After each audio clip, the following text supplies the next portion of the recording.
नमस्कार दोस्तों, मैं अरविंद आप सभी का द फ्यूजन क्लासेस 10th में स्वागत करता हूं।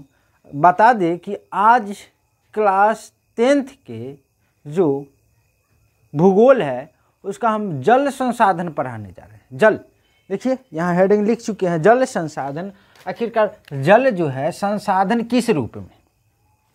अगर जल की बात करें तो जल एक राष्ट्रीय संसाधन, और संसाधन की परिभाषा आप जानते हैं, हर एक व्यक्ति, हर एक विद्यमान का अलग अलग कहना है जो संसाधन किस रूप में है, संसाधन क्या है, संसाधन की अलग अलग परिभाषा है। तो हम सीधी सी समझे, संसाधन वे वस्तु, उसे कह सकते हैं संसाधन जो मानवीय आवश्यकताओं को पूरा करे। संसाधन क्या?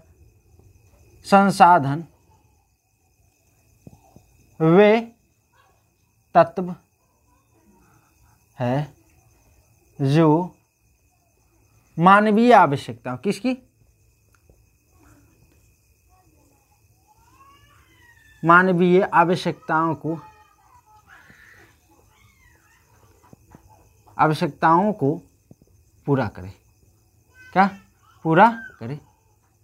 ये संसाधन कहलाएगा। जो भी तत्व मानवीय आवश्यकताओं को पूरा करेगा संसाधन कहलाएगा। या कह सकते हैं वे सभी वस्तुएं जो मानव की आवश्यकताओं को पूरा करे, संसाधन कहलाता है।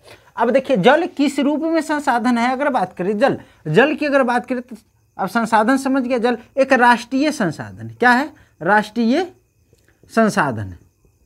संसाधन पृथ्वी पर इस जल की अगर बात करें, जल टोटल बात करें तो 96.5% है। ये जल 96.5% है, और ये जल का हम उपयोग नहीं कर पाते हैं। इनका मानव जीवन में उपयोग नहीं होता है। क्या? मानव जीवन में उपयोग नहीं होता है। नहीं होता है। मानव जीवन में इसका उपयोग नहीं होता है। क्यों नहीं होता है? क्योंकि यह जो 96.5% जो जल है वो सभी के सभी खारा है। कैसा है? तो खारा। अब समझिए, ये खारा कहने का क्या तात्पर्य? किस लिए खारा? अगर आपको पता है जो खारा जल कैसे बनता है, जल खारा किस कारण से हो जाता है, तो इसकी अगर हम बात करें तो अगर आपको पता है तो आप कमेंट कीजिएगा, नहीं तो हम अगले वीडियो में हम समझाने की कोशिश करेंगे जो खारा जल किस रूप में होता है। ये जो है पूरा के पूरा महासागरों में,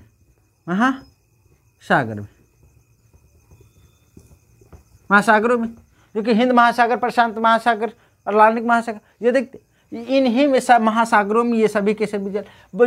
और उसके बाद करें तो 2.5 जो है जल है जो पीने योग्य है। कितना?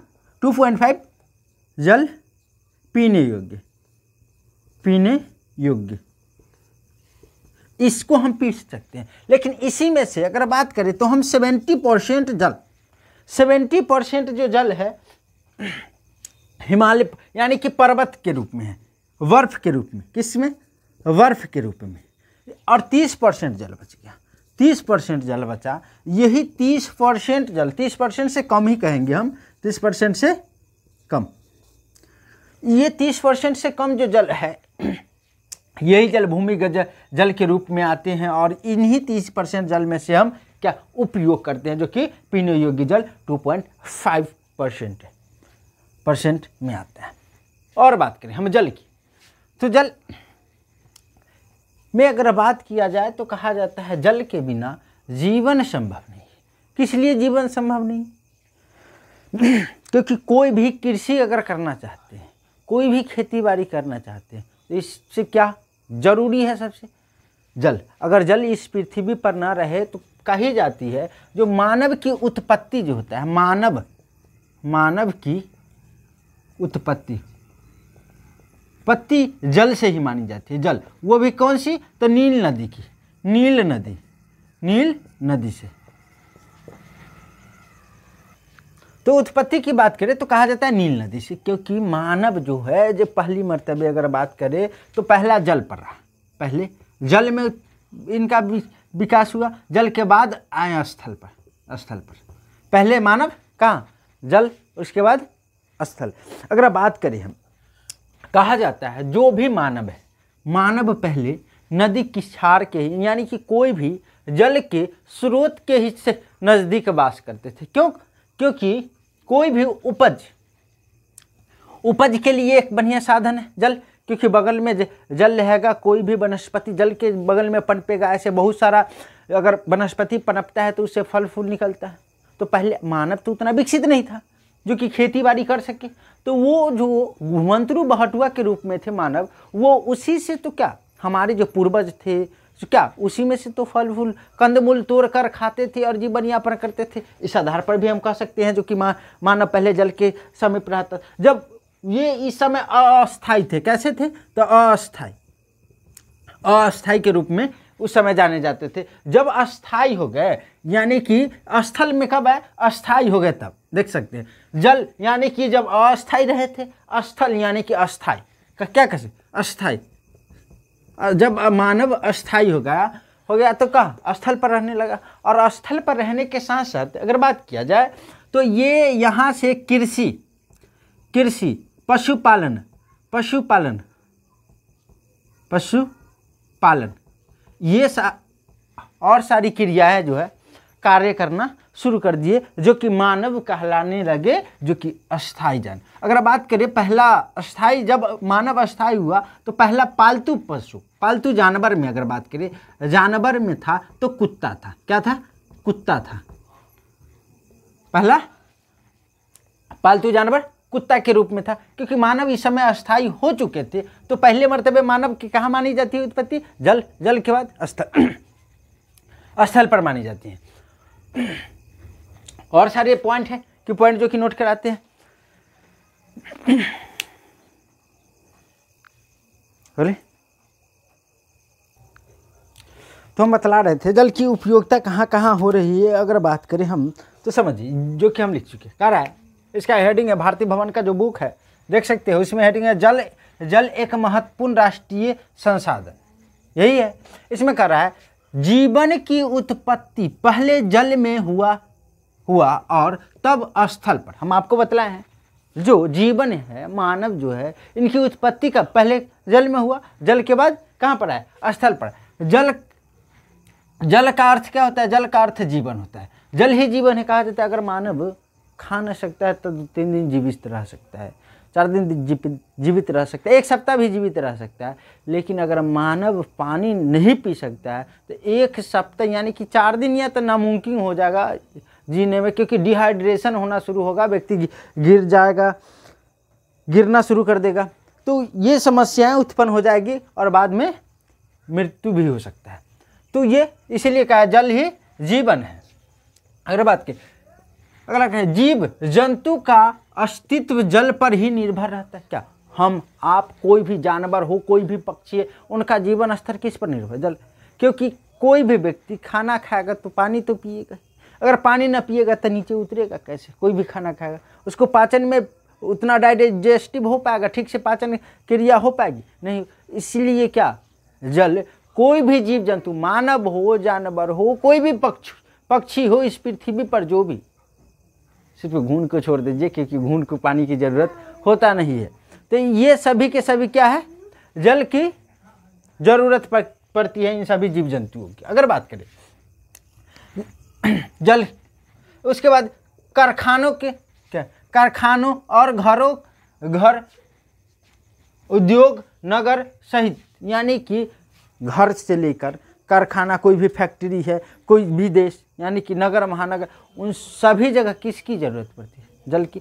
क्योंकि कोई जैसे कोको कोला है, उस सब में क्या पानी ही मिलता है, तब जाके अब उसमें CO2 गैस रहता है जिसके कारण से एकदम झाग बनता है, नसंदे आवाज आता है, तो वाली की बात है। लेकिन इसमें सभी कोई भी फैक्ट्री है या कपड़ा की हो, उसमें भी धुलाई की जरूरत, शैम्पूल का हो, उसमें भी सर पानी की ज़रूरत पड़ता है। कोई भी और दूसरा फैक्ट्री लगा सकते हैं माइंड में, इन सभी में क्या जल की आवश्यकता पड़ती है। घर में क्या नहाने, खाने, बर्तन धोने, खाना बनाने, इन सभी में पानी की ज़रूरत ही पड़ती है। तो इन सभी जगहों पर हम क्या कर सकते हैं? पानी का उपयोग हम कर सकते हैं। तो उसके बाद समझ जल का विस्तृत क्षेत्र में झील, सागर और महासागर में, अगर जल की विस्तृत क्षेत्र का जी कहाँ कहाँ एकदम आपको मिल जाएगा जल, तो ये जो है झील, सागर और महासागर, ये यहाँ मिल सकता है। और इन्हीं जगहों से यातायात की सुविधाएं, जल के माध्यम से ही यातायात की सुविधाओं का वर्णन मिलता है। अगर बतला दें तो जल, अगर 1498 की अगर बात कर लें, जल से ही संबंधित है। यातायात हम लिख चुके हैं यहाँ, क्योंकि 1498 में वास्को डी गामा आया था। जब भारत आया था वास्को डी गामा, तो वो किसका खोज किया था? भारत के क्या खोज किया था? नहीं, क्योंकि वो जल मार्ग की खोज किया था, भारत की खोज नहीं किया था। 1498 में वास्को डी गामा, ये जल मार्ग की खोज की गई। और क्यों? क्योंकि जल मार्ग से आने और जाने में बहुत ही कम समय लगता था। अगर आप समझिए, आपको यहाँ से लेकर यहाँ पर यह जाना है, यहाँ पर जाना है, क्योंकि इर्द गिर्द घूम कर जा रहा है, तो यहाँ पर यह जाने में समय लगेगा, क्योंकि ये टेढ़ा मेढ़ा रास्ता है। अगर वही यहाँ से चलेगा, यहाँ से चलने के बाद आपको हम शॉर्ट जल के रास्ता रहेगा, तो यह एकदम शॉर्ट समझिए, यहाँ से उसको यहाँ पर जाना है, और शॉर्ट रास्ता है जो कि यहाँ से जल पूरा है, यहाँ पर यह तुरंत पहुँचा दे रहा है। तो इस यानी कि जो रास्ता है ना, एरिया, हम कभी दिखाएंगे आपको, नक्शा से अगर पढ़ाएंगे तो दिखा देंगे। जो एरिया देखिए डिवाइड, दक्षिण भारत की अगर बात करें तो दक्षिण भारत में अगर हम बात करें, पश्चिम से आना है, पश्चिम से हमको आना है, देखिए मुंबई आना है, पश्चिम में मुंबई पड़ता है, लेकिन हम गुजरात से चलेंगे मुंबई, तो आने में थोड़ा समय लगेगा। सड़क मार्ग से आएंगे, क्योंकि परिवहन सुविधा इतना डेंजर है भारत का, जो कुछ कर ना सकते, तो उस स्थिति में क्या दिक्कत करेगा। लेकिन देखेंगे हम जल मार्ग से आने की कोशिश करेंगे तो जल्दी से पहुंच जाएंगे, क्योंकि उसमें ज़्यादा समय लगेगा ही नहीं। और कोई भी देश में देखते हैं, पहले के समय में कोई भी बाजार हुआ करती थी कहाँ? समुद्र के किनारे, जल के ही किनारे हुआ करते थे। कोई भी देख लीजिए, बड़ा बड़ा शहर जो है, कहाँ पर यह बसा हुआ है? समुद्र के किनारे, क्योंकि वहाँ से कोई भी वस्तु को आयात निर्यात जल के माध्यम से सुगम हो जाती है, आसान हो जाती है करने में, इसलिए जल का उपयोग किया जाता है। तो यह कहाँ? झील, सागर, महासागर में या यातायात में प्रयोग किया जाता है, जो कि पहला मर्तबा यातायात में प्रयोग में लाने वाला यही है, जो कि खोज किया, जो कि हाँ भारत में आकर कोई भी व्यापार उपार कर सकता था, इसीलिए तो आया 1498 में वास्को डी गामा। उसके बाद करें, बड़े बड़े जलाशयों से सिंचाई काम करते। देखिए, क्या आप चाहिएगा छोटा सा कहीं पर यह गड्ढा रहेगा 10 बाल्टी या 50 बाल्टी के पानी का, क्या उससे सिंचाई हो पाएगा? क्या खेती उतना बेहतर हो पाएगा? क्या नहीं ना।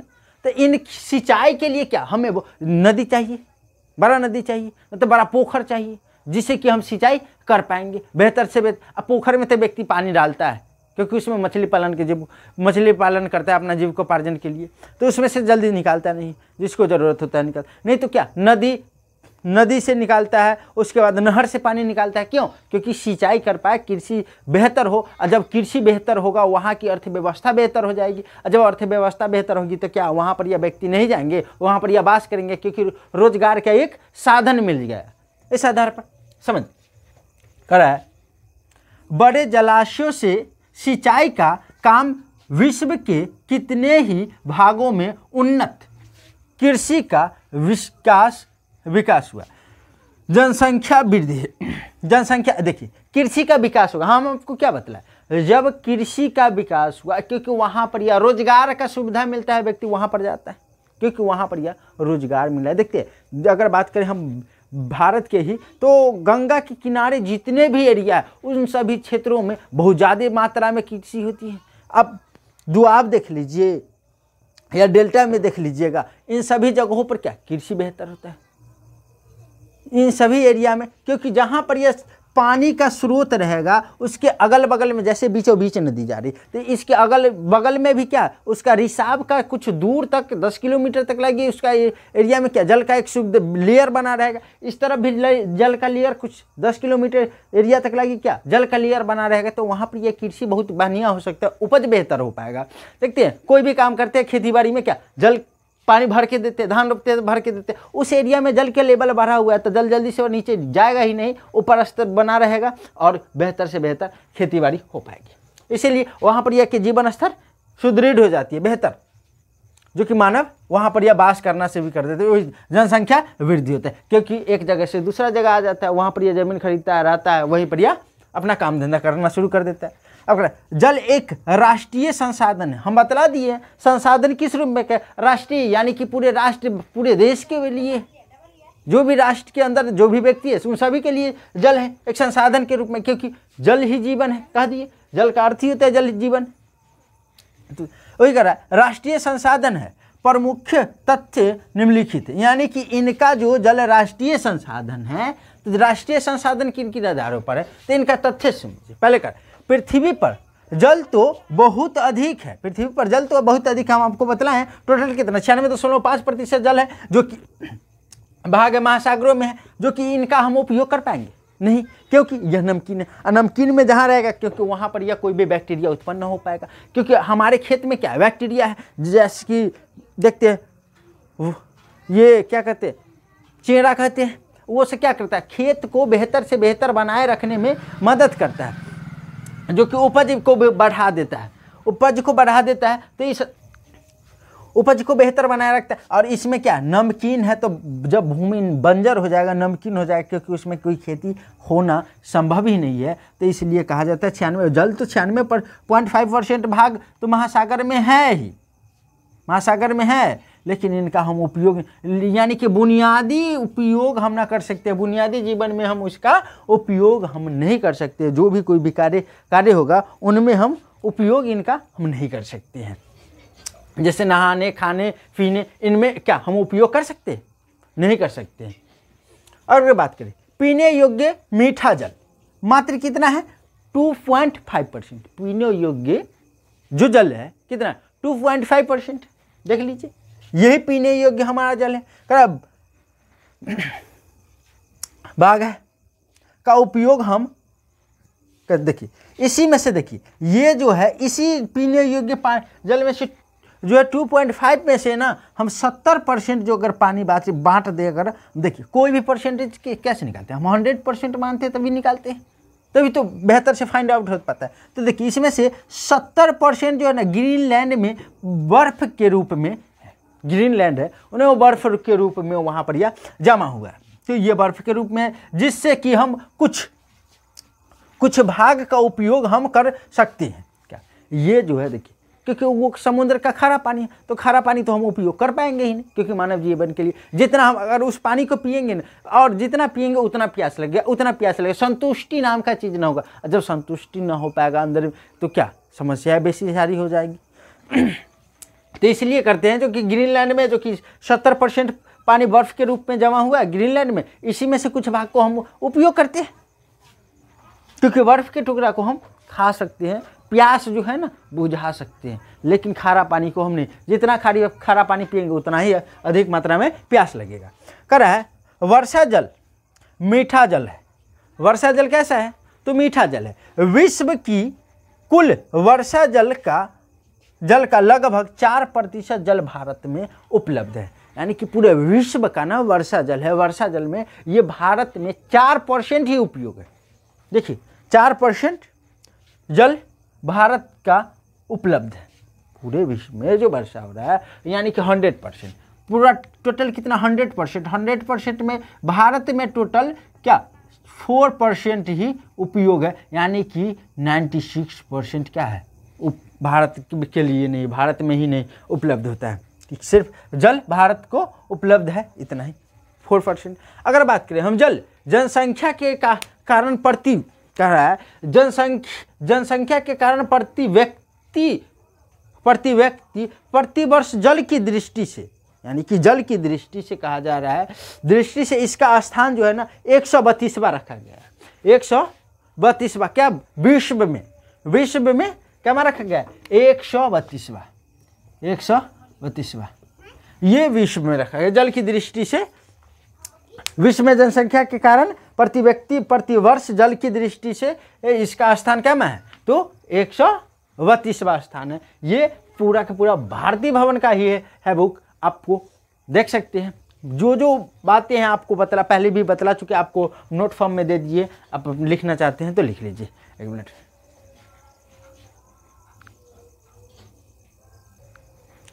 अगर बात करें हम कही जाती है जो अनुमानता मानी जाती है जो 2025 तक, ये फिक्सेशन नहीं है, कही जाती है 2025 तक कई ऐसे विश्व में कई ऐसे देश हैं जिनमें कि पानी की कमी आ जाएगी।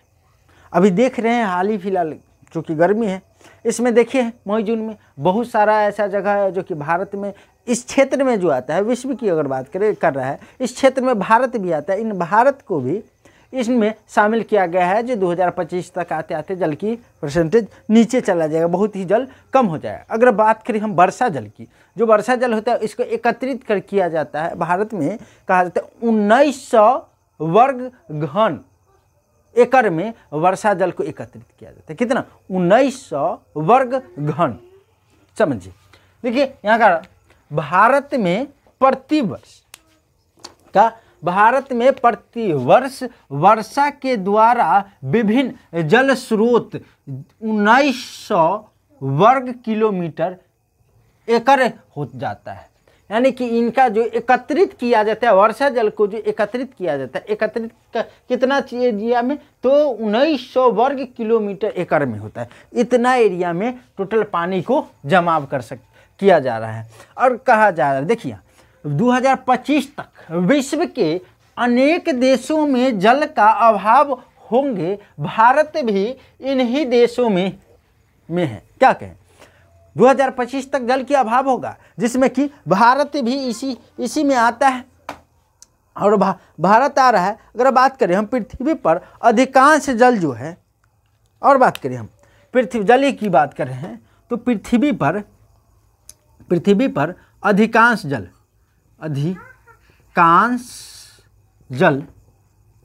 है जो कि दक्षिणी गोलार्ध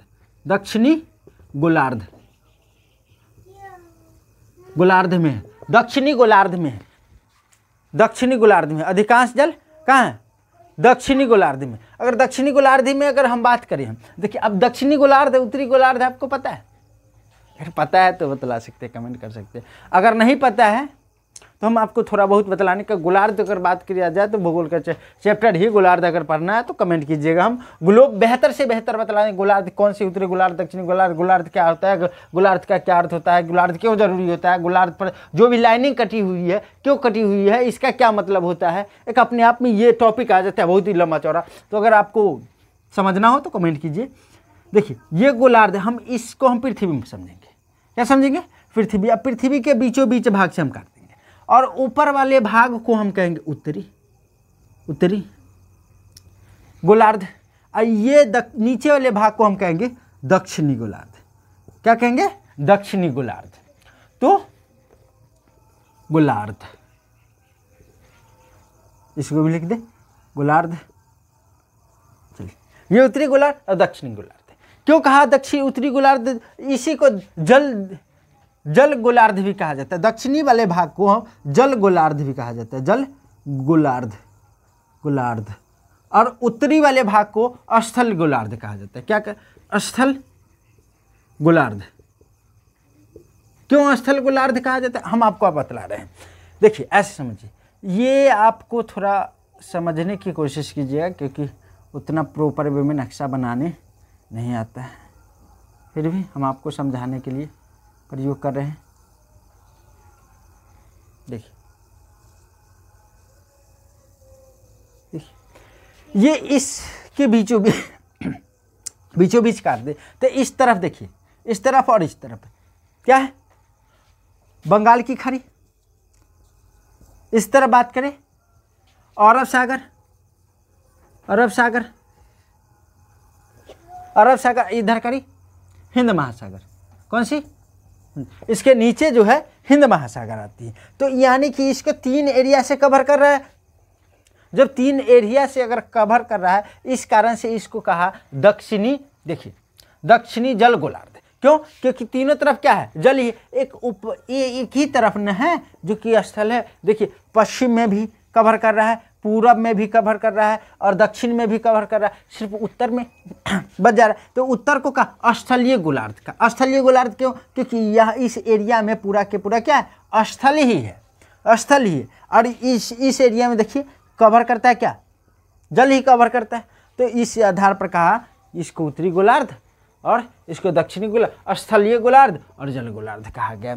तो गोलार्ध समझ में आ गया हो, कोई डाउट नहीं होगा गोलार्ध के बारे में।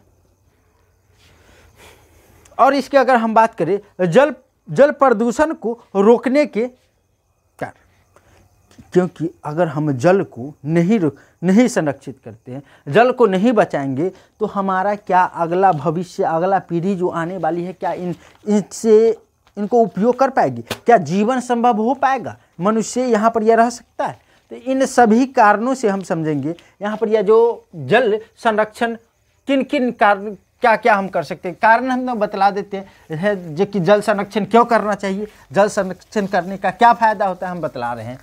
एक मिनट अब वेट कीजिएगा।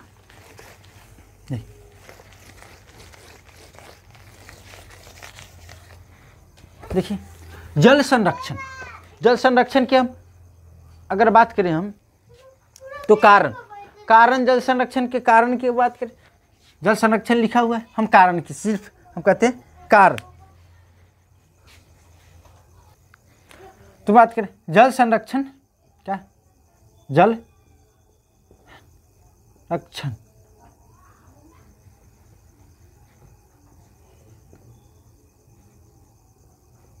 के कारण समझिए, तो कहा जाता है कारण हमारे अगले पीढ़ी के लिए, क्योंकि जल के बिना, समझेंगे, जल के बिना जीवन संभव नहीं है, जल के बिना जीवन संभव नहीं है। इस कार्य और मानव की सबसे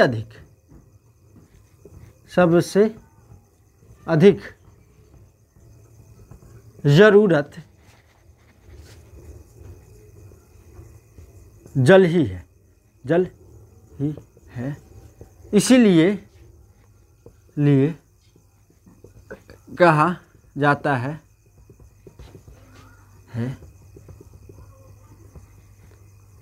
जल ही जीवन है। क्या है? जल ही जीवन है। जल का अर्थ भी होता है जल ही जीवन है। तो इसी कारण हम यही कह सकते हैं जल के बिना जीवन संभव नहीं है और मानव की सबसे अधिक जरूरत जल ही है। इसीलिए कहा जाता है जल ही जीवन है। क्योंकि खाने से लेके आप सोकर उठिए तब से लेके आपके जीवन में जल की बहुत ही अहमियत है, जब तक आप सो ना जाते हैं। क्योंकि सोने के बाद थोड़ी जल की जरूरत पड़ती है आपको थोड़ी। लेकिन हाँ, वही जल अगर आपके शरीर में ना रहे तो बहुत सारी रोग आपको अंदर पनपा देगा और उसी रोग से आप ग्रसित हुए। तो ये जल संरक्षण के कारण, जो कि जल क्यों बचाइएगा। अगर हम बात करें जल प्रदूषण, तो जल प्रदूषण किन किन कारणों से होता है और इनका बचाव भी बात करेंगे। जल प्रदूषण के कारण, जल प्रदूषण के कारण,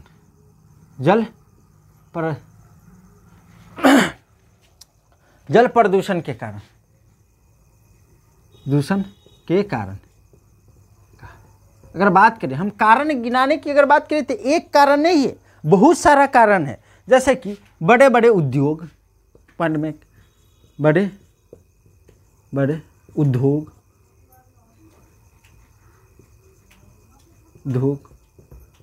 उसके साथ बड़े बड़े उद्योग, कल कारखाना उद्योग, बड़े नगर देखिए, बड़े नगर के साथ साथ अगर बात कर ले हम,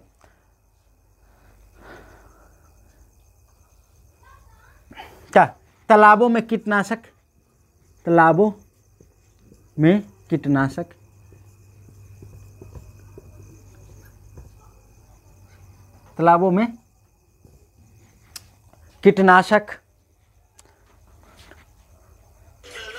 परमाणु बम भी क्या कर सकते हैं, परमाणु बम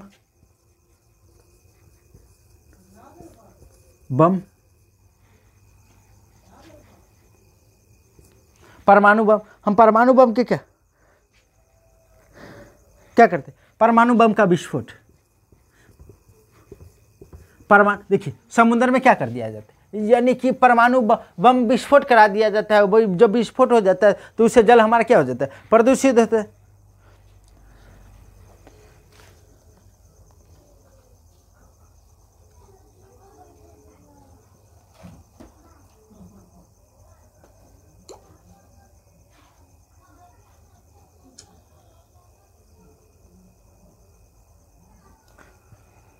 रासायनिक अस्त्र, क्या रासायनिक लिख सकते हैं, रासायनिक अस्त्र का प्रयोग। उसके साथ साथ मिट्टी का कटाव, क्या कहेंगे, मिट्टी का कटाव, मिट्टी का कटाव, गंदे नदी के किनारे में जानवरों को बांधना, मिट्टी का कटाव, मिट्टी का कटाव, मिट्टी का कटाव, जानवरों को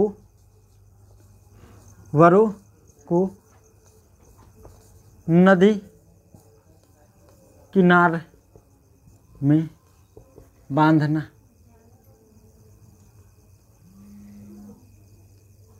इससे क्या होता है, जब नदी के किनारे में अगर बांध दिया जाता है जानवरों को, तो जानवर क्या अपना मल मूत्र सारा के सारा कहाँ त्यागती है, उसी नदी नहर के तट के किनारे, और वो दहकर चला जाता है। तो इन सभी कारणों से क्या कर जल प्रदूषित होता है। देखिए बड़े बड़े उद्योग, जो भी फैक्ट्री होता है, उन फैक्ट्री में जो भी पानी उपयोग किया जाता है और गंदे पानी की निकाल दिया जाता है, और गंदे पानी क्या पूरे बड़े नदी में मिला दिया जाता है। वो नदी कहीं ना कहीं जाके एक जगह पर मिलता ही है, और जिससे कि मानव, उसमें के जीव जंतु भी मर जाते हैं। और बड़े नगर में जितने भी मल मूत्र गंदे पानी जितना भी होते हैं, वो सभी के सभी बहाव कर देते हैं, और वो बहाव जो होता है वो किसी न किसी नदी में जाकर मिलता है, और जिस कारण से फिर यहाँ पर यह जल प्रदूषित हो रहा है। तालाबों से कीटनाशक, यानी कि तालाबों में कीटनाशक, जो तालाब है ना, तालाब में हम क्या जहरीला दवा का प्रयोग करते हैं। जैसे कि अगर छिड़काव हम करते हैं खेत में, हम क्या जो भी एंटीसेप्टिक का प्रयोग, जो भी हम कीटनाशक का प्रयोग करते हैं, जो कीटनाशक का प्रयोग करते हैं, क्या टोटल के टोटल खेत में प्रयोग हो जाता है? क्या टोटल के टोटल खेत में कीड़ा मारने के लिए होता है? नहीं। अगर हम बात करें, हम 100% में अगर बात करें ना, तो इसमें से आपको 4% में ही पूरा कीड़ा मर जाता है। 96% जो है ये सारा के सारा तो बच गया, और जब बारिश होगा दहा करता किसी न किसी नदी तालाब में चला जाएगा, और उसी कारण से क्या होता है वहाँ पर, या फिर जो जल होता है, भूमि तो बंजर हो ही जाता है, जल भी प्रदूषित होता है। उसके साथ साथ परमाणु बम विस्फोट, अब वहीं पर यह परीक्षण कर दिया जाएगा, पानी के ही किनारे में परीक्षण कर देगा या पानी में ही कर देगा, तो क्या इस आधार पर क्या ये जल प्रदूषित होगा कि नहीं? उसका रासायनिक अस्त्र शस्त्र का प्रयोग कर, यानी कि रासायनिक अस्त्र का प्रयोग करते हैं, तो इनसे भी क्या होता है, बुरा प्रभाव पड़ता है। उसके बाद मिट्टी का कटाव, मिट्टी कटते धीरे धीरे मिट्टी उसमें दह कर जाएगा, गंदा मिट्टी रहेगा, कैसा मिट्टी है कैसा, वो कुछ थोड़ी देखा है, तो वो कारण से क्या होगा, मिट्टी भी कट के जाने से जल प्रदूषित होगा। और जानवरों को नदी किनारे में बांधना, जब जानवर को नदी किनारे में बांधिएगा तो क्या मल मूत्र तो त्यागेगा ही, जाएगा ही, प्रदूषित होगी। उसके साथ साथ हम कह सकते हैं मृत जानवरों का शव, जो मृत जानवरों का शव होते हैं, जो उसी में फेंक दिया जाता है, गंदे कपड़ा भी उसी में फेंक दिया जाता है, उससे भी क्या होता है, नदी प्रदूषित होता है। तो ये प्रदूषित होने का कारण हम बतला दिए। जल क्यों हमें संरक्षण करना चाहिए वो भी बतलाए। जल प्रदूषित जो होता है इनका कारण क्या है, ये कारण। अब जल प्रदूषित के प्रदूषण से बचा कैसे सकते हैं? देखिए जल प्रदूषण को हम बचा कैसे सकते, ये सभी कारण जो हम लिखा है, इन यानी कि बड़े बड़े उद्योग है, इनमें के जो भी गंदा पानी होगा इसके लिए एक अलग डंपिंग यार्ड बनाया जाए, वहाँ पर यह एकत्रित किया जाए, और एक अलग पर यह उसका जो भी वेस्टमेंट होगा अलग निकाल दिया जाएगा। तो इससे इसको अगर हम रोकेंगे तो इससे संरक्षण मिलेगा। उसके बाद बड़े नगर में है जो भी मलमूत्र आता है नदी में बहा दी जाती है, उसके लिए एक अलग बना दिया जाएगा, तो इससे जल संरक्षित होगा। उसके बाद तालाब में जो कीटनाशक का जो खेती बाड़ी में हम जितना भी प्रयोग करते हैं कीटनाशक का प्रयोग, तो उसको हम ख़त्म में कर दे, तब जाके क्या जो भी होगा नेचुरली होगा, तो इससे भी बचेगा जल। और उसके बाद परमाणु बम, जो कि परमाणु बम का जो कि निरीक्षण किया जाता है, जिससे क्या होता है, वहाँ की जल खराब हो जाती है। तो इनका भी रोक लगा दीजिए, रासायनिक का भी रोक लगा दीजिए। मिट्टी का कटाव जो हो रहा है, तो मिट्टी कटाव में तो वो तो नेचुरल है, अगर ज़्यादा मात्रा में आएगा तो दहा के ले जाएगा बगल के, तो उसको हम छोड़ देंगे, इसको इस पर उतना हम जोर नहीं देंगे। फिर भी ये उतना नहीं दिक्कत करता है, क्योंकि फिर जाके बैठ जाता है तलहटी में, तो इतना दिक्कत नहीं पहुंचाएगा। लेकिन उसके बाद जानवरों को नदी के किनारे जो हम बांध देती हैं, पोखर के किनारे जो बांध देती हैं, तो वो क्या करता है, जो भी मलमूत्र करेगा सारा के सारा उसी में मिल जाएगा, तो इससे भी फिर घटिया होगा। लेकिन ये भी बैठता है, लेकिन इसका भी तो कुछ प्रभाव है। और मृत जानवरों का शव, जो भी मृत जानवर है, देखिए एक किसी न किसी रूप में जब मृत जानवर है, बहुत ही घटिया स्मेल तो करता ही है, लेकिन इसमें भी कुछ बैक्टीरिया होती है, और वो बैक्टीरिया जहरीला अगर इनका शरीर बन गया, वो जो भी जीव जंतु उसके अंदर है खाएगा तो वो भी मर सकता है, पूरा पानी प्रदूषित हो गया। तो इन सभी को अगर हम रोक लगा देंगे तब जाके हम जल संरक्षण कर सकते हैं, अन्यथा नहीं। जल को प्रदूषित होने से बचा सकते हैं, अन्यथा नहीं। ये सभी के सभी कारण हैं जो कि जल संरक्षण चल रहे हैं। चलिए हम बात कर रहे हैं, ये तो हम पढ़ा चुके हैं जल प्रदूषण के कारण। अगर बात करें भारत में जल के स्रोत, उनका वितरण और उपयोग, देखिए ये आपको भारतीय भवन के बुक में ही ये हेडिंग ही है, भारत में जल के स्रोत, उनका वितरण और उपयोग। वितरण किस रूप में, यानी कि बांट सकते हैं। देखिए भारत में जल का स्रोत क्या है, तो जल के स्रोत हम देखिए यहाँ पर यह लिख चुके हैं, जल के स्रोत है। उसके बाद वितरण और उपयोग, कहाँ कहाँ पर ये इसका बट जाता है, कितना कितना, और इसका उपयोग जो है मानव कितना कर रहा है, इनके बारे में बात करें। देखिए इसमें है कि अगर जल के स्रोत करें तो पहला है वर्षा जल। स्रोत में आता है वर्षा जल, जो कि वर्षा होता है। क्या वर्षा सभी जगह एक समान होता है? अगर पूरे विश्व में अगर बात करें 100 सेंटीमीटर बारिश होता है, विश्व में 100 सेंटीमीटर अगर बारिश 100 सेंटीमीटर से अधिक वर्षा होता है, तो क्या ये सभी वर्षा होता है? देखिए केरल अगर बात करें हम कि केरल और असम, क्या केरल और असम, इनमें केरल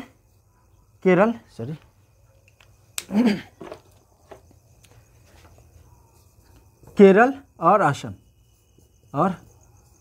असम इन सभी क्षेत्रों में ना, इनमें ज़्यादा बारिश की ज़रूरत है, क्योंकि इसमें बगल से ही बारिश आना शुरू हो जाता है और पानी एकदम प्रॉपर में, यहाँ सिंचाई की कोई ज़रूरत ही नहीं पड़ता है, यहाँ पर प्रॉपर वे में बारिश हो जाता है केरल और असम में, तो यहाँ पर यह सिंचाई हो जाता है। तो खेती बाड़ी समान रूप से हो पाता है, लेकिन बहुत सारे ऐसे जगह है वहाँ पर यह खेती बाड़ी बेहतर रूप में नहीं हो पाता है, जो कि हम आगे इनकी बातें बतला चुके हैं। तो पहला स्रोत क्या है? वर्षा जल। उसके बाद भूमिगत जल। भूमिगत जल की अगर बात करें हम, तो भूमिगत जल में बहुत सारी बातें आ जाती है। देखिए भूमिगत जल, कुआं के बाद क्या, पोखर, इन सभी जगहों से क्या करते हैं हम भूमिगत जल प्राप्त कर लेते हैं, यानी कि कुआं हो गया, पोखर हो गया, उन सभी से। लेकिन कहीं कहीं देखा बात किया जाए, जो बारिश होता है, बारिश जो होने के बाद जो जल एकत्रित हो जाता है, उसको हम लंबे समय तक यूज नहीं कर पाएंगे। क्यों? क्योंकि वह पानी खारा हो जाते हैं, तो खेती बाड़ी इससे नहीं हो पाएगा, समझे, जो कि होता है भूमिगत जल में। नहीं तो और सारी भूमिगत जल है जो कि हम सब उपयोग करते हैं भूमिगत जल, धरती के नीचे, जो कि भूमिगत जल का।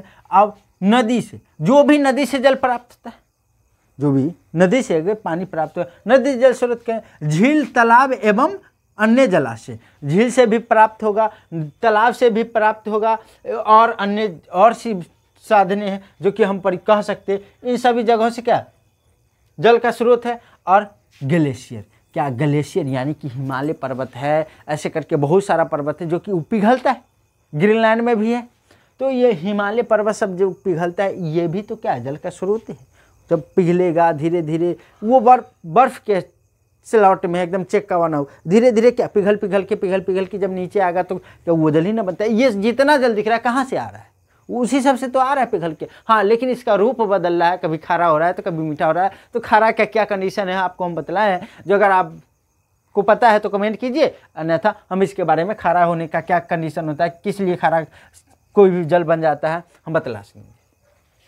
तो जो कि ये है जल और उनका स्रोत, देख सकते हैं उनका वितरण और उपयोग, यानी कि मानव जीवन में कितना उपयोग हो रहा है, कितना खेतीबाड़ी में, कितना इनका अलग ही रूप में छोड़ दिया जाता है। तो ये है, आप नोट कर सकते हैं। अगर बात करें हम जल दिवस की, जल फरहाई रहे तो जैसे सोचे जल 22 मार्च को हम क्या मनाते हैं? जल दिवस मनाते हैं। आप कमेंट करके बताइएगा विश्व जल दिवस, क्या विश्व जल दिवस हम कब मनाते हैं? इसका कमेंट करके बताइए जो विश्व जल दिवस कब मनाते हैं। यदि आपको वीडियो अच्छा लगे तो लाइक शेयर सब्सक्राइब करिए। हमारा चैनल नेम है द फ्यूजन क्लासेस 10th, जो कि आपको हम इस पर सिर्फ लिखे हुए 10th, लेकिन 6 से लेके 12th तक के हम आपको पढ़ाएंगे। अगर अच्छा लगेगा वीडियो को कमेंट लाइक शेयर सब्सक्राइब जरूर करिए। धन्यवाद।